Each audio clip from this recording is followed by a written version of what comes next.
Hey everyone, and welcome to another tutorial by artincontext.org, where we explore various art-related topics. My name is Matt, and in today's tutorial we will be going through the process of how to draw an ear. Now, ears are quite a weird looking anatomical structure, but that being said, they're pretty simple to draw. And the way in which we can start a ear drawing is simply by establishing the fundamental shape. So using a light pencil, we're going to start by first working out a general demarcated space in which we will draw the ear. So with our pencils, what we want to do is we just want to draw a general circle, and this is basically going to establish the area in which we're going to draw the ear. Now, what we need to first understand is the general anatomy of the ear, and the ear tends to have this oval-like shape, but it becomes more triangular as it comes to the earlobe area. So the ear is made up of these cartilaginous structures that protrude, and this includes the top section of the ear. As this cartilaginous section curves downward towards the bottom section of the ear, it starts to get a little bit looser, and this is where we start to see the lobule or the earlobe. So this top section tends to be quite hard, known as the helix and the tubercle of Darwin, which are these very unique, hard cartilaginous structures that protrude from beneath the surface of the skin. What we want to understand about these sections, especially that top cartilaginous bone-like structure, is that as they curve down towards the bottom section of the ear, flowing into the earlobe, they protrude quite significantly from the inner features of the ear, such as the scaphoid fossa or the antihelix. And what is happening essentially is that cartilaginous outer rim cartilaginous structure is going to cast a shadowing over those inner features, and this is where we start to see the details of the inside features slowly become more prominent, but not necessarily because of how they look individually, but it is more because of the shadow formations developed in the ear due to the protrusions of other features surrounding the inside of the ear. So something that's really helpful about the ear is as we proceed with our pencil, we can actually start to form the outline of the ear, which is essentially us forming the outer features or the outer rim features of the ear, such as those hard cartilaginous structures such as the helix and the tubercle of Darwin, and slowly coming down to the helical tail, which is near the earlobe, and eventually the earlobe. Now, what's really nice about an ear is that it's quite liney, and what I mean by liney is that it's filled with these lines that define the features. So what we can do is, as we start to outline, we will find that as we come to the bottom of the ear, we can then start to actually draw in that parallel line that flows along the inside of that outer line, slowly defining the thickness of that outer cartilaginous structure that kind of shapes the ear. Now, the thing about ears is that because they're filled with these lines kind of flow into one another, which means these features kind of flow into one another. So as we draw the overarching or the top arch section of the ear near the helix, we will see that we can actually start curving that inward towards the ear, which will kind of flow into this feature called the crus of helix. And that's where we start to see that inner section of the ear that actually connects to the side of the face. That kind of cartilaginous structure flows into the skin that eventually flows into the side of the face, and we'll see that kind of also flows into the inside of the ear. Now, from there, we'll also start to see how that crus of helix eventually starts merging into those inside features such as the antihelix. Now, the antihelix is the bone structure present on the inside of the ear. If you had to turn the ear around, the antihelix is basically the eminence of triangular fossa. And what we're trying to understand is we're trying to see how the anatomical details kind of flow into one another due to this cartilaginous structure being this holistic thing, which obviously we call the ear. But all of these little cartilaginous structures kind of merge into one another and slowly become a unique or new feature as they transition from one section of the ear to the other. So another good idea is to definitely look at a diagram of an ear as you go about this tutorial. This is just going to assist you in understanding these little small details and their descriptions, which will help you obviously in your drawing process and give you a better understanding of how to form the ear as you come to know these anatomical details a little bit better. Now, the intention at this point early in the tutorial is to kind of just work in tandem with both your pencil and eraser, and this is where you simply just want to take your time working out these features and details, slowly erasing things that need to be erased, or redrawing anything that needs to be redrawn. And the reality is that as we kind of shape the ear in a pencil drawing process, what we want to do is we really want to take our time kind of understanding how these features flow into one another. The thing about the details of the ear is that it's really helpful that they all kind of connect. And this is because it's going to help us understand the scale, the anatomical scale of how all these features are placed together. So we'll see that as the top section of the ear flows into these inner features, we'll also find that happens near the bottom of the ear, because the ear kind of functions almost like a shell, like a spiraling shell. The features kind of spiral in on each other, which eventually merge into the inside details of the ear, which we don't need to worry about. But we will find that very similar to the top sections of the ear, as the cartilaginous helix flows into the crus of helix, and eventually that crus of helix flows into the cavum conchae. We'll also find that the lower section, as that helix kind of curves around the outer side of the ear and down to the earlobe, to the helical tail and the earlobe, that earlobe starts to flow into the antitragus, which eventually flows into the antihelix and ultimately into the larger surface area inside the ear, where we can see that kind of bulging cartilaginous structure, which kind of looks triangular, which is defined as the triangular fossa, as well as the inferior crus. So looking at a diagrammatical image of an ear as you kind of work out your ear drawing is going to just assist you in understanding these details and kind of how they flow into each other.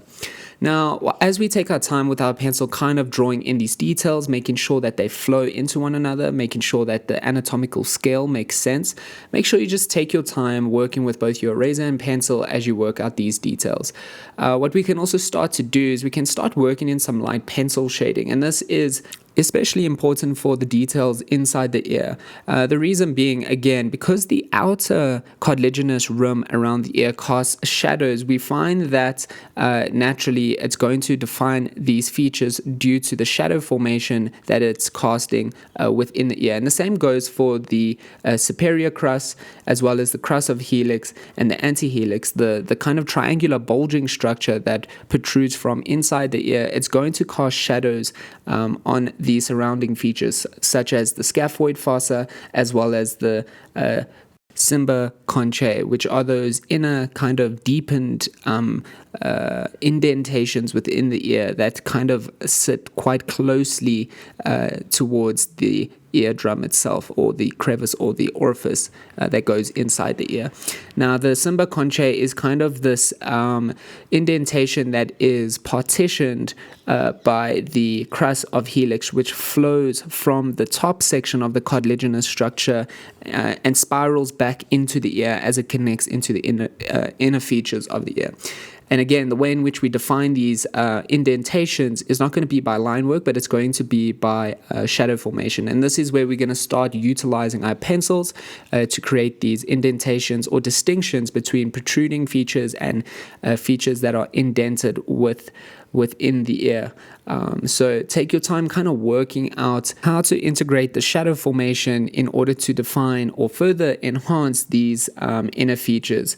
And this is also true for the outer rim cartilaginous structure, which is defined as the top of the ear and the side of the ear, which will obviously create a darkened shadow effect that kind of falls or is cast on the inner features near those outer rim sections, such as the scaphoid fossa. Now, we want to make sure that we kind of work in some pencil work. We want to make sure that we have eventually worked in some pencil shading as well, and kind of basically drawn and fully defined the ear and all its features with pencil before we move on to pen.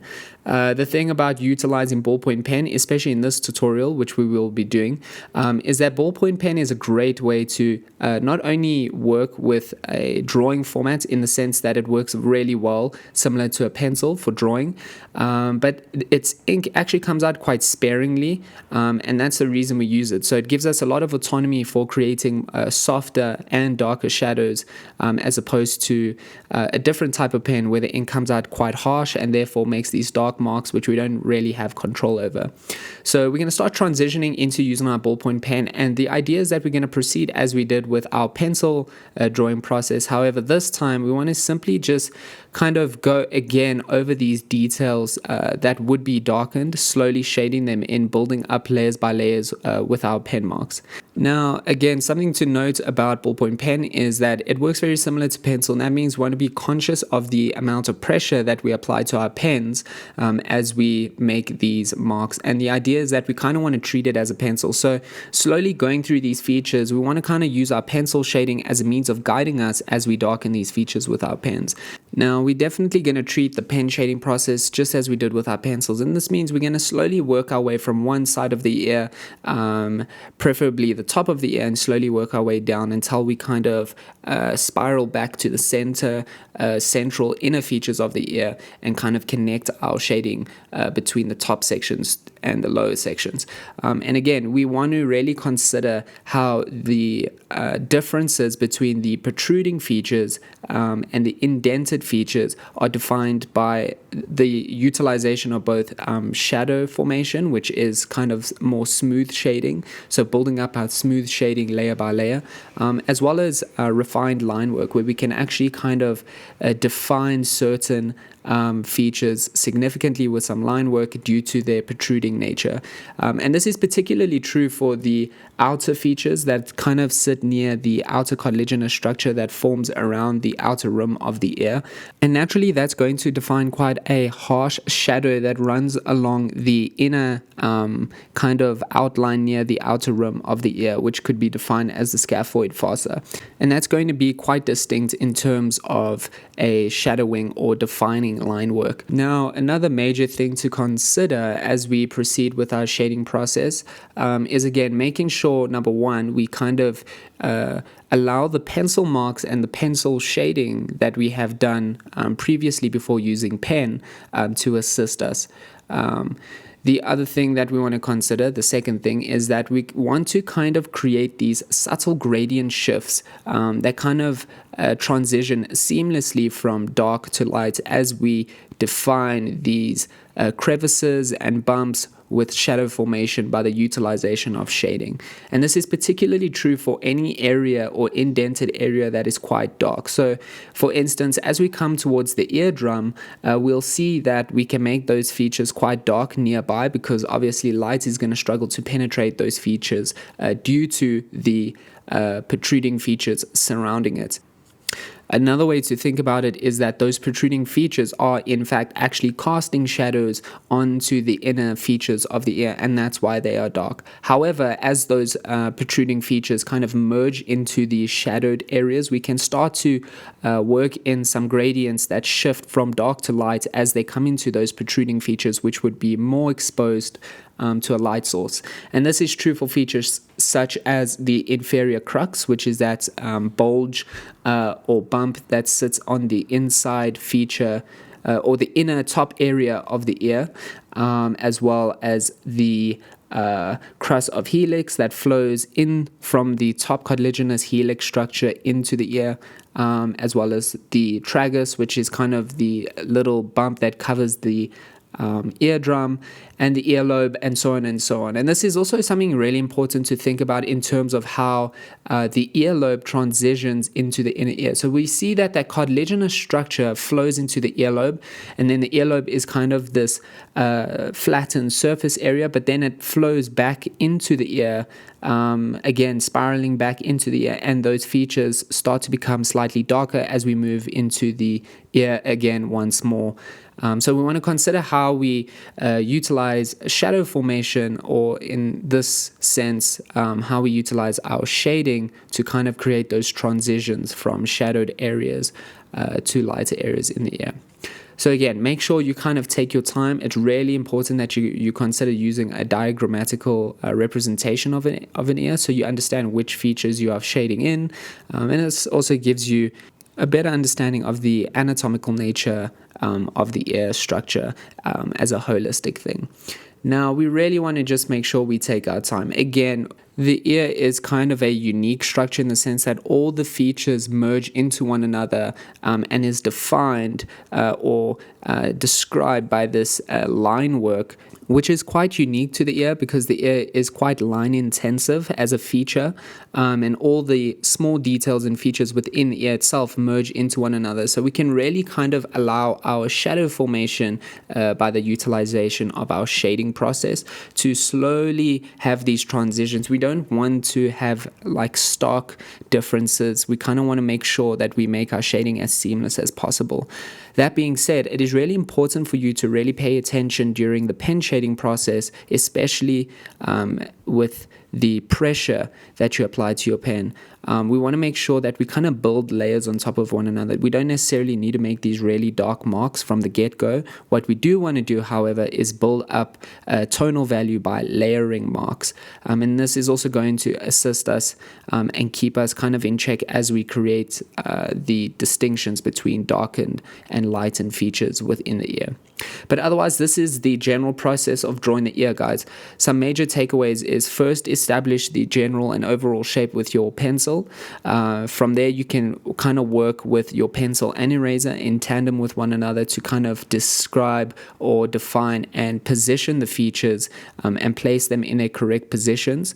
We also want to make sure that these features kind of flow into one another, as this is the naturalistic and a realistic description of how the ear actually looks.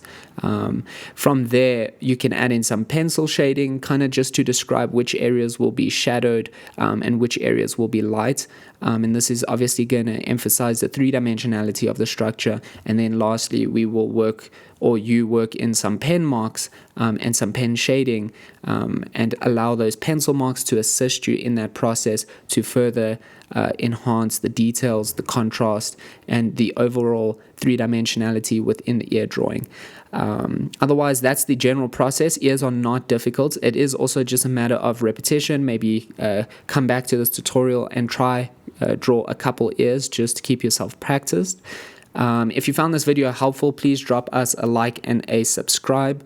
I hope there were a few tips and tricks and principles for you to think about and to help you and assist you in your own anatomical ear drawing.